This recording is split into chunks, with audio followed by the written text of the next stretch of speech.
Hi everyone, haul time. I get excited about doing hauls because I feel like I don't actually do that many. You might have seen my vlog where I went up to Birmingham and went shopping for the day with some other girls I know from YouTube. We had a great time. I did a fair bit of shopping, a healthy amount of shopping I would say. I had some money dedicated to shop and I did actually manage to spend it all. I didn't really need much encouragement with that. The best thing about going out with other people who are bloggers and vloggers around beauty is because there was 5 of us there. So anything I was interested in, one of us had tried it, so it's great to get opinions. So I got some items from Selfridges, Boots and Primark. Yeah. I've also got one little thing from Savers which I didn't get when I was in Birmingham, so I thought I'd add it in. So let's get stuck in. First up, let's go through the stuff I got from Selfridges. The first thing is this. This is the, well, what do they actually call it? 2BB Clean, they call the kit. It's got 2 beauty blenders in and the, oh, I always do that, wrong side, and the liquid soap. It's called the Liquid Blender Cleanser. I thought this was an absolute bargain because you got the whole set for £30. I believe that each beauty blender would normally cost £16, so it's paid for itself even without the cleanser. And that's a full-size cleanser, it's 150ml. So as you can see, haven't opened it yet. It's been a long time coming for me to try the beauty blender. I'm a big fan of the Real Technique sponge. I also think the Makeup Revolution one's pretty decent, but I now want to try the original beauty blender just to see how they compare because there's such a big difference in price, but generally speaking, review-wise, most people say that the beauty blender does have the edge on everything else. So yeah, I look forward to trying that out. I might end up doing a comparison video on beauty sponges. I know Leah's done one, and if I can find it I'll link it as well. But yeah, I'd quite like to try all the beauty sponges I've got and give them an overall comparison just so that I can do a video on that as well. Whilst I was in Selfridges, I got 2 of these Zoeva brushes. I'm brand new to Zoeva, I haven't tried any of them before, and luckily Claire was with us. She is like the Zoeva expert, she loves them. So I decided to go for 2. The first one is the 227, it's the Luxe Soft Definer Blender Brush. So I think this is going to be great for... The cat's just decided to join us. I think this is going to be great for crease looks and blending. I believe this is meant to be comparable to one of the MAC brushes. I'll be damned if I can remember which one, but that's what the shape of it looks like, and this is the first time I'm feeling it. They are mega soft. Feels really sturdy and really good quality as well. So for £9, so far, so good. And the other one I went for was the 231 Luxe Petite Crease. So I liked this because this looked very similar to a Real Techniques brush that I've got, their crease brush. And I love that, and I feel like I could do with more than one because it's the one that I'm needing to wash most often. So the shape of it, this is more domed. It's probably a little bit bigger than the Real Techniques one, but definitely softer. Yeah, these are really soft. So that one was, I believe, the same price. Yeah, so they were both £9. So kind of mid-range when it comes to brushes, but actually pretty reasonable. I'd probably put them into the same price bracket as Real Techniques, which I love. That was everything from Selfridges. I did get one thing from MAC and it was a lipstick, or it is a lipstick. When you go into MAC and you look at all the lipsticks, there's, you know, you pick them up, you swatch them in your hand. For the last sort of 7-8 times I've been into MAC, I always seem to hone in on this one lipstick, so I thought it was about time that I bought it, and it's called Please Me. So let me get this out and give it a swatch. So everyone knows what the MAC lipsticks look like. It's one of their standard bullets. This is a matte formula, and it's a gorgeous pink colour. I needed a pink that I could wear more for every day because most of my pinks are very dramatic and kind of, yeah, bold basically, and I wanted something that was more suitable for every day but still matte, so it had that sort of effect that you could wear it with quite a dramatic eye as well and still make it look quite done up. Smells amazing as always, but that is the swatch there. I mean, it's still on the bold side, I guess. I think it looks more bold on camera there than it does in real life.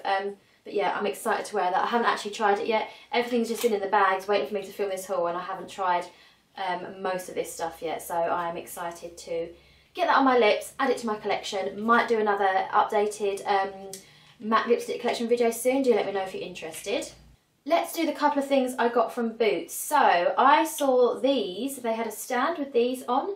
These are part of their new lipsticks. I think they've got quite a few different new lipsticks out, or a couple of different ranges. And they are called, the range is called The Only One Matte. So the range is called The Only One. They're all matte finishes, and I've got 2 shades here, as you can see. I will be honest, the packaging doesn't do it for me really. It's red and very plasticky looking. It looks quite cheap, and the shape of it means that it may not fit into sort of standard beauty containers, if that's what you've got. Oh, baby, she's scratching the bed. How distracting. Anyway, so this shade is 200 and it's called Salute. And I will swatch this next to the Please Me. Now, it appears I've bought 2 very similar colours. So, this one on the top is the MAC one, and this one on the bottom is the Rimmel one. So they aren't the same, but they're quite similar. This one's a lot more sort of salmony than that one. But these go on very, very creamy in formula and dry down to matte, so they're a little bit more easy to work with than your standard matte formula. The other one I got is number 700, which is called Trendsetter. Oh, I haven't taken the plastic off this, bear with. So this one is a much more nude shade. So that's the bottom swatch there. Another gorgeous shade, but much more brown than I would normally go for. But I feel like I didn't have enough nude shades in my collection, so I wanted to go for a more affordable one. These were something like £6.99 each, but they were on a promotion for 2 for £10, so that ended up meaning I saved quite a lot of money. They smell exactly like watermelon Bacardi Breezers. There's a flashback for you. The smell, it's quite a strong smell. If you don't like lipsticks to smell of anything in particular, you might not like these, but formula wise I'm really impressed, and I'm looking forward to giving those a go on my lips. So the one thing I got when I wasn't in Birmingham, this is another time I got it, is this, but I wanted to show you it because I thought it was interesting. I picked this up in Savers. It costs £2.99. It's from the brand Sunkissed, and it's called their Sculpt and Glow. So you're probably thinking, you recognise that it is very similar to the W7 Bronze and Glow, which in turn is very similar to the Charlotte Tilbury Film Star Bronze and Glow.